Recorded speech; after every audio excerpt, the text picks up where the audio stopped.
Well, g'day and welcome to episode 16 of the Concrete Connection Project podcast, in which I'm endeavouring to perform and create on every single street of the Adelaide CBD, raising money and awareness for mental health and for mental health charities that are supporting people that are struggling. Now, it's the school holidays at the moment, so I haven't been out on the streets. I like to reserve this time to spend, with my kids and my family. But I'm in my neighbourhood and I'm meeting with my neighbour, Penny, today. Welcome to the podcast, Penny. Hi, Ben. Now, I contacted you a little while ago about being on the podcast because, we've known each other for quite a while. You were a guitar student of mine and, we've done some recordings together and, obviously seen each other on our street a lot. And to me, I thought you seemed interesting, like an interesting person to talk to. And when I approached you about being on the podcast, you said, I've got something to show you and, let's sit down and have a cuppa first because, there's quite a bit more to the story than I knew or saw on the surface. And it was all sort of based around, a song that I recorded for you as well called Don't Call Me Crazy, which leads us to the question, what's this door that we have behind us here today? This is my sister Peggy's back door, her real back door, which I took from her house when I packed it up after she died of cancer 6 years ago. Mm-hmm. And so imagine a whole house looking like this, covered in padlocks and wood reinforcing, long nails, wire, bolts. This is expanding foam that builders use. So it's a small insight into Peggy's story, which I'll tell you a little bit about this morning. Mm-hmm. And Peggy's your sister? Peggy's my sister, yes. And so Peggy was born with some intellectual challenges. She was tough, funny, generous, street smart, and she lived with paranoid schizophrenia. Mm-hmm. So the way Peggy dealt with what that meant in her life was that she believed she lived in a very tough and challenging reality, and was her reality. And I lived in a different reality. Her reality, there were men primarily, but sometimes just people, living in her ceiling and in the walls of her house. Literally, she believed in her reality there were people inside the walls and they would wait to come out at night and steal things, live in her space while she was asleep, move things around. And this is the way Peggy dealt with it. So every day she would wake up and see evidence that they'd been active at night. Something had moved, her socks had moved, the cereal box had been tipped over. And she'd try and come up with another strategy to stop them for the next night. And it would be buying new padlocks, switching from key padlocks to combination padlocks. There was in the hallway where the access hole to the roof, the ceiling, we started off by putting planks across the access hole, and then that wasn't enough, so there were 4x2s which were from floor to ceiling to stop them being able to knock the planks off, and they were held together with 6-inch nails. So it looked like a mine shaft in the hallway. So every room was similar. Every internal door in the house had bolts and padlocks, multiple padlocks on it. Yeah, and it's not just a couple of padlocks. We'll show some photos throughout the podcast because we just saw some before. It's more like hundreds of Yes, padlocks. hundreds. You know, we used to, Bunnings used to run out of the padlocks that Peggy used, and we'd have to go to another Bunnings. And so Peggy would live in a house. Initially, when she moved into her house, she'd think it was a clean house and it was fine. And then gradually, over 2 to 3 years, the demons, the beliefs, the reality that she lived in got worse and worse and worse, to the point where she'd walk out. And so she would just walk out one day and leave. And when she was living, one place she was living in, she moved into the public toilet with her crowbar and barricaded the door so that she had somewhere to sleep. And I had her committed twice. The first time was reasonably positive experience. The second time was pretty disastrous. So, and it's not just, when we caught up for a coffee, you were saying it's not just, the big openings like the ceiling access or the doors. No. It was, the little crack around the architraves and things. That was access for these demons People. or these people to come in. Yes, absolutely. She'd show me cracks, and that's where she particularly used a lot of the expanding foam. Every architrave, all the floorboards, the boards around the bottom of the skirting walls, boards. skirting boards, doorways, everywhere. Lots of expanding foam to try and feel safe. It was all about feeling safe. Safe. Now, was this, as you said, she would move into a new house, and then for those couple of years, this wouldn't be happening. So in those moments... No, it'd build up. It would build up. Until it was intolerable. Okay. And then she'd have to leave that place. And how were those times? How was, I guess, her way of life, going into a nice clean house before it started to build up? It'd be initially, I think, relief, and she'd feel quite relaxed and positive, and then things would start to happen. And so my role in this was, to provide the angle grinder to cut off the old padlocks. I got very good at angle grinding. Peggy didn't drive, so I was the driver of the car. Peggy had limited money because she was on a disability pension, so she'd often hock things and get into debt, and we'd sort that out together. So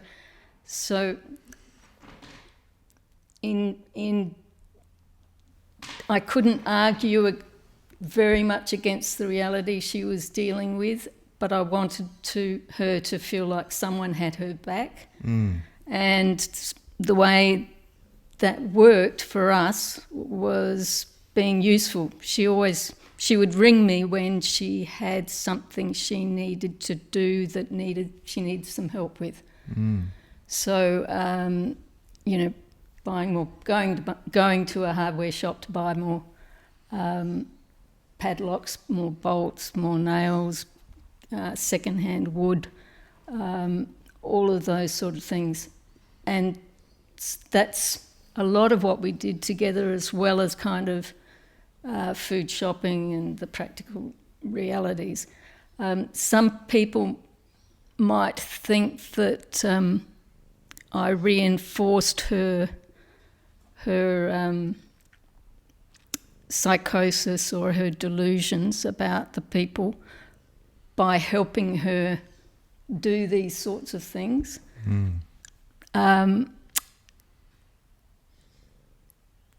And I suppose what I'd say there is, because that's a really important issue. Peggy wouldn't spend a day with me or ring me to have a chat or a catch up. she would schedule to spend, we usually spent Thursdays together each week. And, it would be, for her, it would be to get a list of things done that she needed to do to feel safer. That's why she invited me into her chaos and her reality. It wasn't to keep in touch with her sister. So there was no sort of sister relationship other than... Oh, no, absolutely. Sorry, there was. Oh, okay. I think she was genuinely fond of me. But if I'd refused to help her with the practical challenges of security to feel safer, that was the priority for her. Each day was, she'd wake up and go, okay, I need to get new padlocks. I need to go to the locksmith. I need to get some more glue. I need to do that back door. And so I wanted her to feel someone had her back. I wanted her to feel safe. And so I was actively engaged in more bolts, more padlocks, more glue, more all of that. So that was, the day, Thursdays, that sort of what was involved there. What about when we're out at the shops and food shopping? Did this paranoia continue? Or? Absolutely. Yeah. Yep. So if someone would you'd go to the checkout counter and a young worker would say, "Hi, how are you today?" Peggy would go, "No comment," or "None of your business."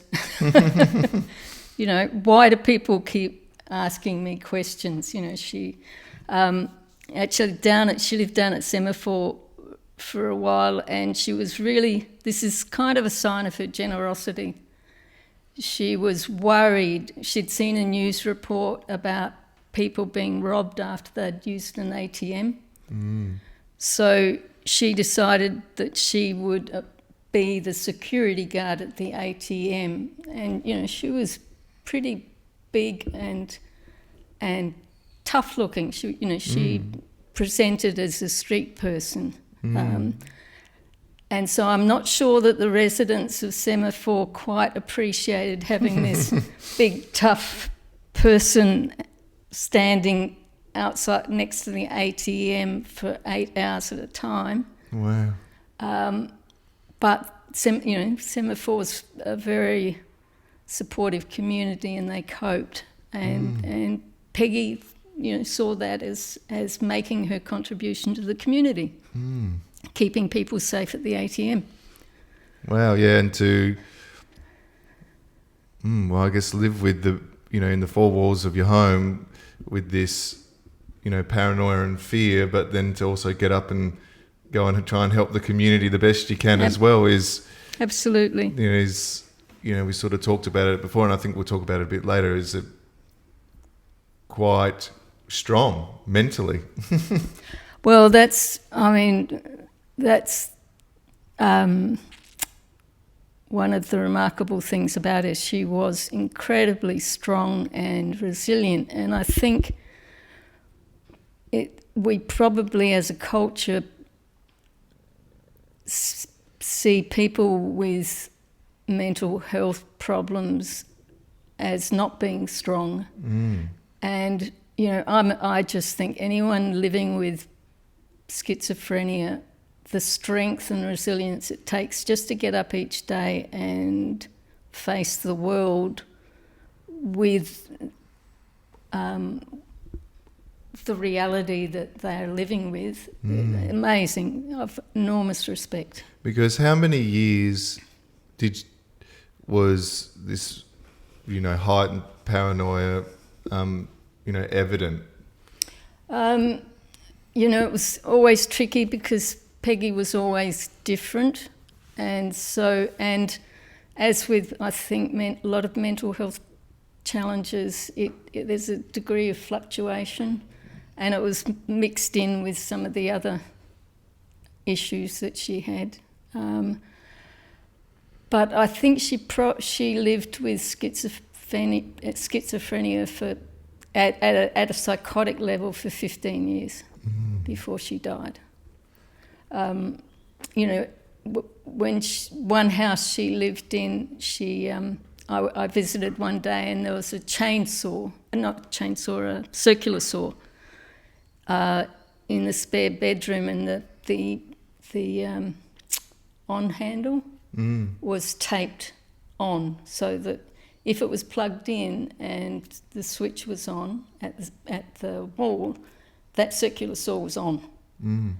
And I said to her, Peggy, why have you got it taped up like this? And she said, it's in case I wake up at night and have to protect myself.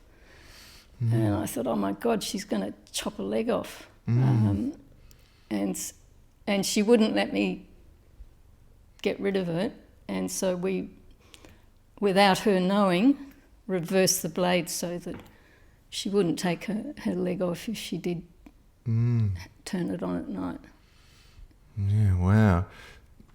Yeah, like... Sorry, that was a detour. No, that's all right. That was around the time that I was trying to get her diagnosed, and the mental health services said they could only visit her to assess her if she wrote them a letter asking them to. Peggy was quite literate, but there was no way she was going to write a letter to the mental health services asking them to come and assess her for schizophrenia. Like, that was just on which planet? It was never going to happen.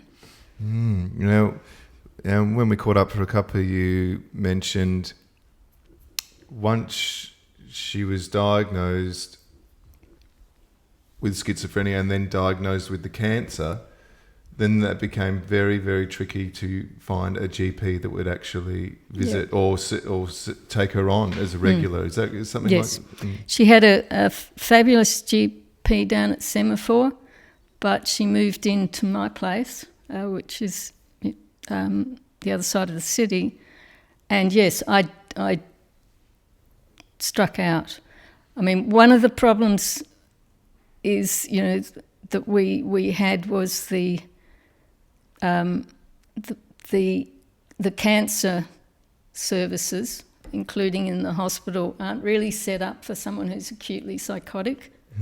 And the one time that she was in hospital, it lasted 3 hours because she was just about bouncing off the walls, and in a cancer ward that doesn't work. But the mental health services aren't set up to treat people with cancer, and there's a lot of gaps. And the reality is, for most of us, if we have cancer, it gets priority in our lives. Absolutely number one, no question. Everyone understands that. But, for Peggy, the schizophrenia won every day, every minute of every day. The cancer came second. And so she was diagnosed extremely late, and she died very quickly. Yeah, that's quite sad, isn't it? Yeah. What do you think would needs to happen in that system for those people that do have those acute mental illnesses and then do get diagnosed with something like cancer or? Well, it's not my field. I don't work in it. It's probably a better question for one of the people working in mental health. But I could see that mental health teams were overworked. They do a really tough job, which is, I think probably takes a toll on them as individuals and on their families. It's not an easy area to work in. And, with some of the drug-related issues on top of mental health, like ice use, I think with the levels of aggression and violence, the mental health workers also have to deal with those clients. So I think more staffing, more resources for the teams that are already there.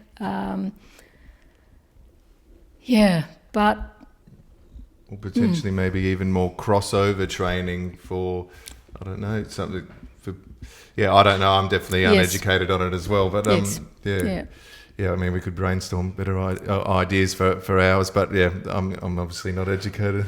One thing I'd say there is, there were moments when, Peggy and I'd go into a shop, or we'd be walking down the street, and someone would be kind to Peggy, and I would want to just kiss their feet,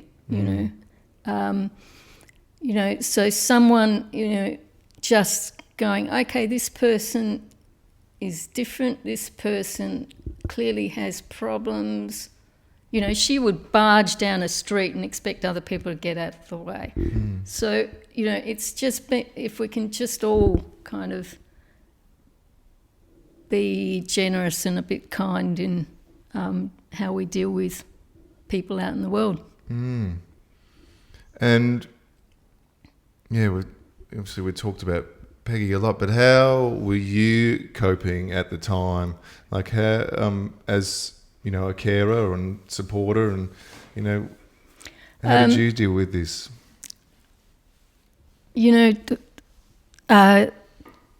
Just as Peggy's lives had ups and downs, I tended to follow the ups and downs too. The hard times were just impossible. Like, it felt like hitting my head against a brick wall, and wanting, things to be better for her, it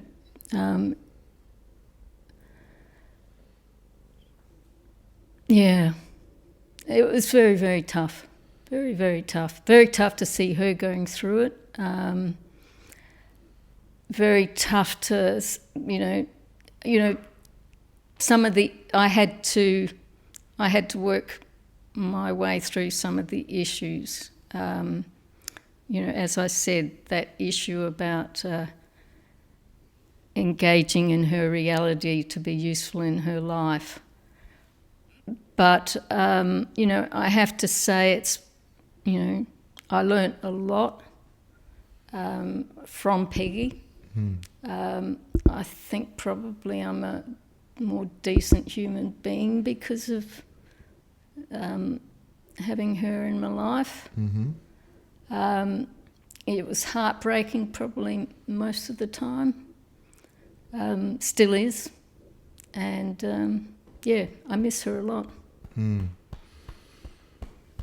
Now the song you wrote and I recorded for you, I didn't know any of this once it all sort of was happening when we were recording it, but it's a song called "Don't Call Me Crazy." Can you talk us through a bit of that song? Oh, it's the story of it's Peggy's story, and so the title, Peggy did not consider herself to have any mental health problems, and she did not consider herself to have any intellectual challenges. She's had a remarkable self-confidence and self-image. She saw herself as tough, street smart, and she saw me as soft, middle class, living in a different world. When she stayed here, she'd go, "Oh, I don't know if I can stay here. You don't know anything about security, and you just have all sorts of people wandering through, and not enough padlocks and not enough." Yes. So the title, "Don't Call Me Crazy," she didn't identify it with crazy.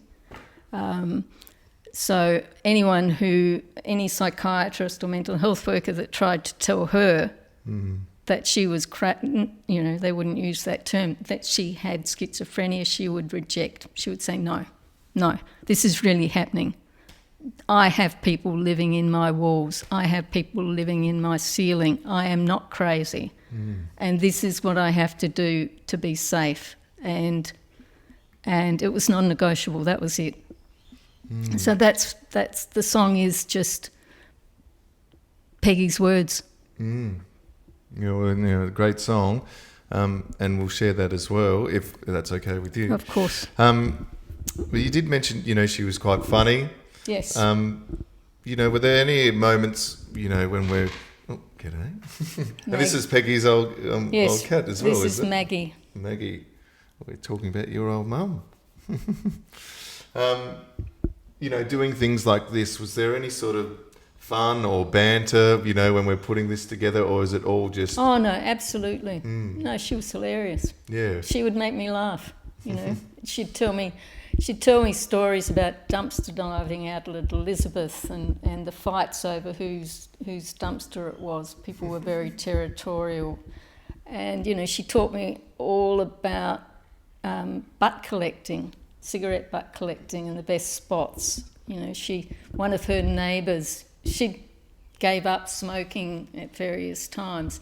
She'd still collect butts for one of her neighbours who would come around and get the bag of butts so that she could roll her own cigarettes. What was the... I've forgotten the question. Was it, there was... Yeah, so, she was, funny, and there were some fun times. She was very funny. From, absolutely, yeah. And you did mention when we were catching up for a cuppa, there were some interesting experiences you got to experience because of it, did you say something like without Peggy and my knife, I would have never nearly got sued by the council. I would never met a debt collector. That's right. That's right. Absolutely. Yes. Yeah. Now, is there anything, you'd like to finish up with? Is there anything you'd like to say to maybe anyone that is caring for someone like that, or they have that in their lives? Is there anything we'd like to, sound off on today? Good on you. It's not easy being whether you call it a carer or sibling or friend or neighbour with someone who has mental health challenges, but they deserve support. They deserve to feel safe. They deserve to feel that someone cares, that someone has their back. Because we did mention it before. I think if you were told, you were just, reinforcing this delusion in her life. And, that's probably something you disagreed with when we were talking about. Yeah. So that's where I said, some people may think that by helping Peggy put up more bolts and padlocks, that I was reinforcing her delusions. I hope I just made her feel more safe and more able to sleep that night, and that she carried a sense that someone had her back. Yes, I think that's sorry, Maggie. I think that's important. Yeah. No, critical. Well, Penny, if there's anything else you'd like to throw, to talk about. No. I really appreciate you sharing that story. It's very personal, but I do think, it's a story to be heard. I think it's important when we sat down and talked about it. It's a moving story, and I really appreciate you sharing it on the podcast today. So thank you so much. Good. Thanks, Ben. No worries. Thanks, Maggie.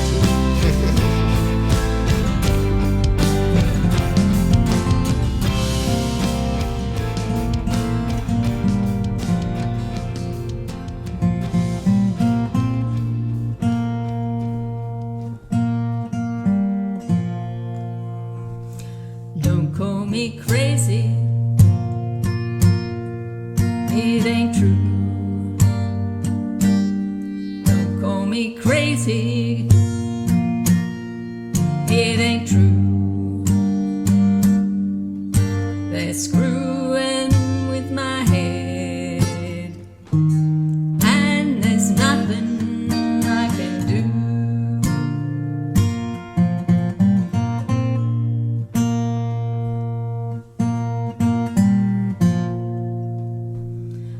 spend a night with me, just one night.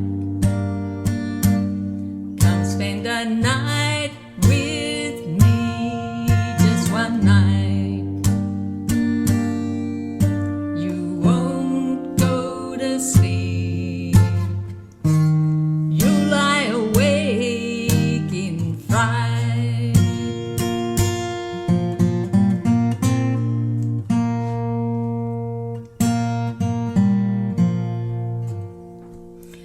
It's 2 a.m. Did you hear that sound? It's 2 a.m. Did you hear that sound? They're in the roof and they're running around. So don't call me crazy. It ain't true. Don't call me crazy, crazy, crazy. It ain't true. They're screwing with my head, and there's nothing I can do.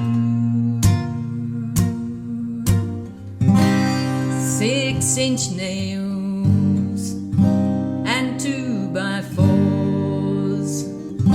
They're 12 feet long, from the ceiling to the floor. I've changed the locks and I've nailed the doors.